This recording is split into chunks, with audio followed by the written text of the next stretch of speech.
for Best Dressed of the Night.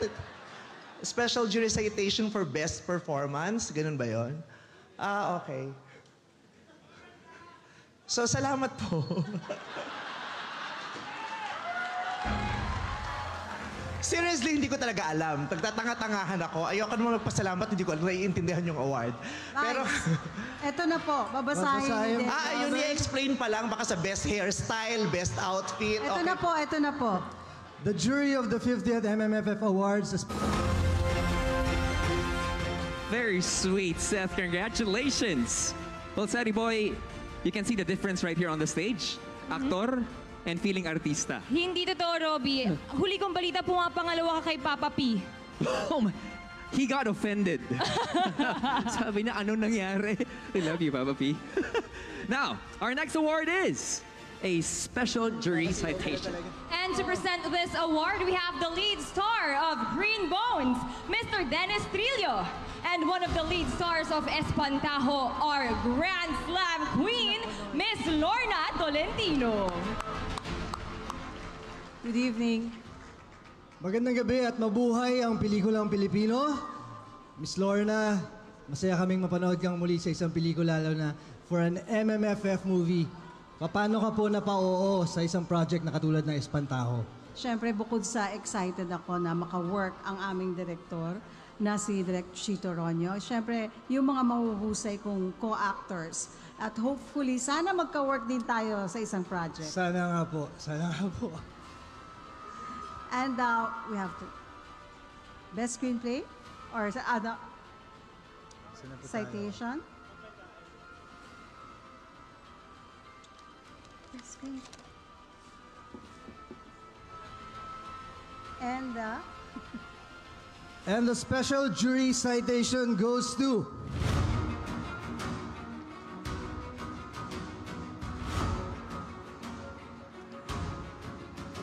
Vice Ganda!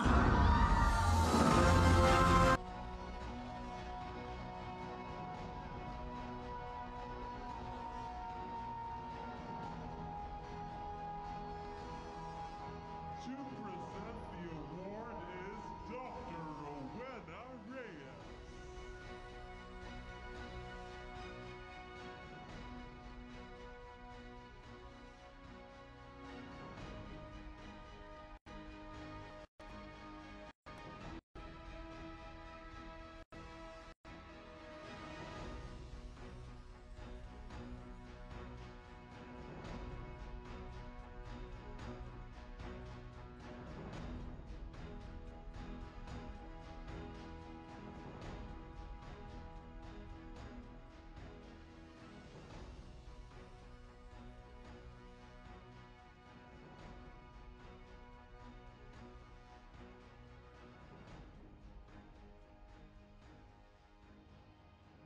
Magandang gabi ho ulit. Maraming salamat. Pagtayo ko, tinatanong ko si Direk Jun at saka si Uge, ano ba tong award na to? Special jury citation for what? For Best Dressed of the Night? Special jury citation for Best Performance? Ganun ba yun? Okay. So, salamat po. Seriously, hindi ko talaga alam. Tagtatanga-tangahan ako. Ayoko naman magpasalamat, hindi ko naiintindihan yung award. Pero, eto na po, babasahin. ayun, i-explain pa lang. Baka sa best hairstyle, best outfit. Ito na po, ito na po. The jury of the 50th MMFF Awards, a special citation to a performer who has broken the ground and gone out of the familiar and comfort zone to prove his growth as an artist and tackle issues relevant to the contemporary society. The MMFF jury honors Vice Ganda for his achievement in this year's festival. Thank you very much! Oh my God!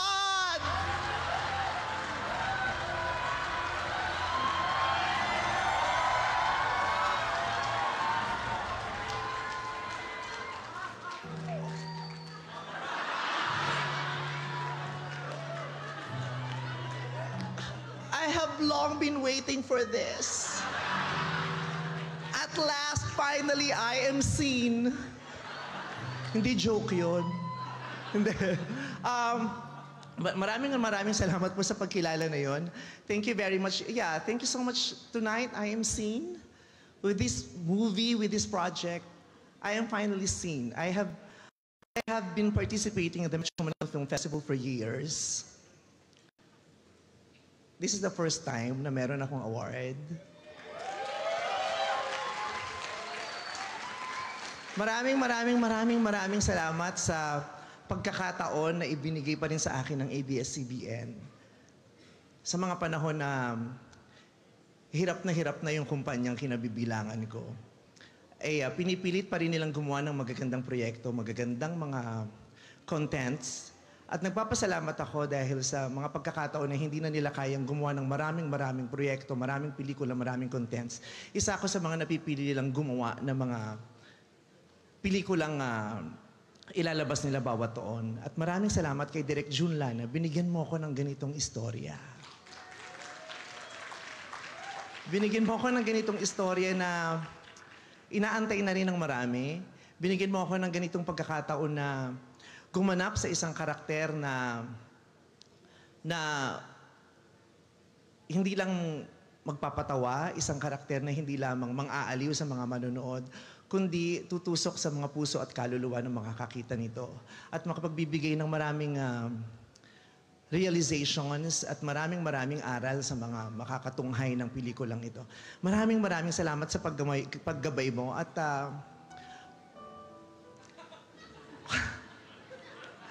my God, hahabaan ko na kasi baka itong award na ito, ibig sabihin hindi ako magbe-best actor.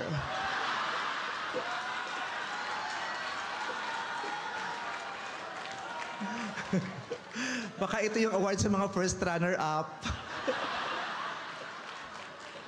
Yung baka sayang naman yung outfit at saka sikat naman siya, paakyatin na natin siya for star value of the moment.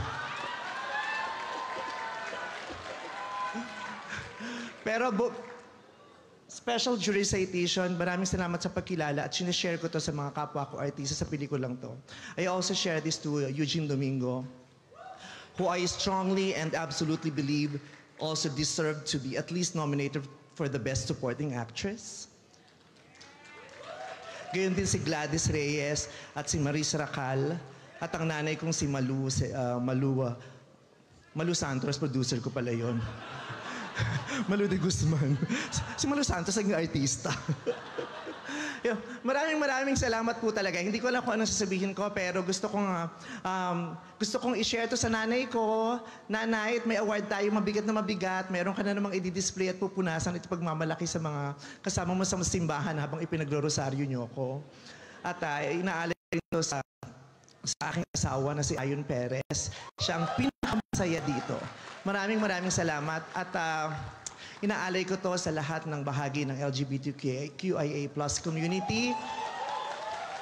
Para sa ating lahat to, maraming salamat sa Metro Manila Film Festival at kinikilala niyo ako at ang kakayahan ko, isang baklang performer. Maraming salamat.